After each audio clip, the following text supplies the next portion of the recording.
She had a special visitor. Iran showed up. Agreements were accepted and inked by Mrs. Rosenberg. Those agreements are executed.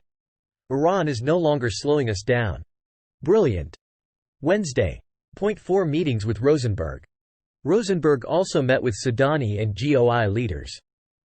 Budget, budget, budget. Thursday, Kurdistan region showed up. Meetings with Sudani. Here's the powerful thing.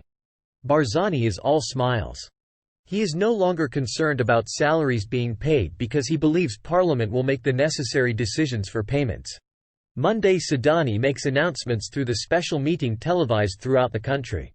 He said a whole lot. We'll move along day by day.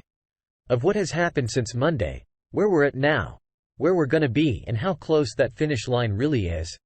Tuesday, our friend U.S. Secretary Elizabeth Rosenberg lands in Baghdad. She is an international wizard. She is brilliant. International business, that's why she was there. Why is she there now? Because everything is done except two things in country, that's your new notes and your rate. They have secured the border. Now they are focusing on international investment contracts, banking.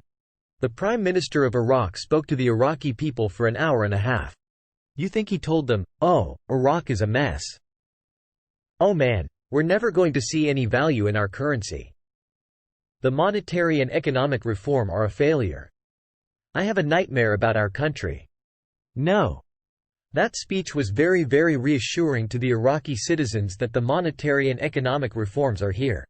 I believe that the U.S. is slowly realizing, as Iraq has already done years ago, that the Barack Obama plan for the economic reforms in Iraq is not going to work without first the liberalization of the dinar.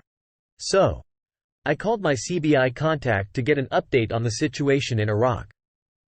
I was told with some very good news. This news stems around the new assignment just given to my contact on a team, recently put together, that is responsible for supervising the rollout of the newer lower denominations and the redenomination process. It is telling me the implementation of the project to delete the zeros is so very close at hand. I was told it will be moving forward in the coming days, not months. Do we know why Iraqi delegates are coming to DC on Tuesday? MarkZ answer. I believe it is for an announcement that will make us all very happy. At least we sure hope so.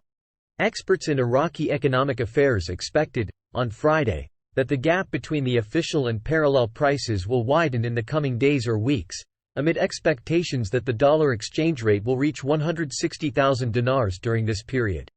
Economist Nabil Al-Marsomi told Shafaq news agency, the gap between the official and parallel prices is expected to increase in the coming days or weeks, especially after the release of funds in the 2023 budget and the increase in consumer and investment spending.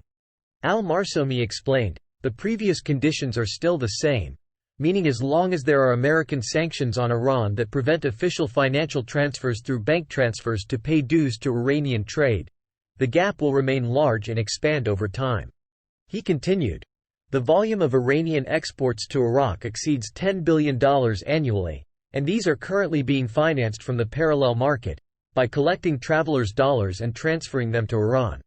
The economic expert added, Iraqi travelers abroad spend $3.410 billion annually, and they are prevented from obtaining the dollar at the official rate, so they resort to the parallel market. Al-Marsomi pointed out, the factors currently existing in Iraq indicate that the gap will increase, and no one will be surprised when the dollar exchange rate reaches 160,000 dinars during the coming weeks or months.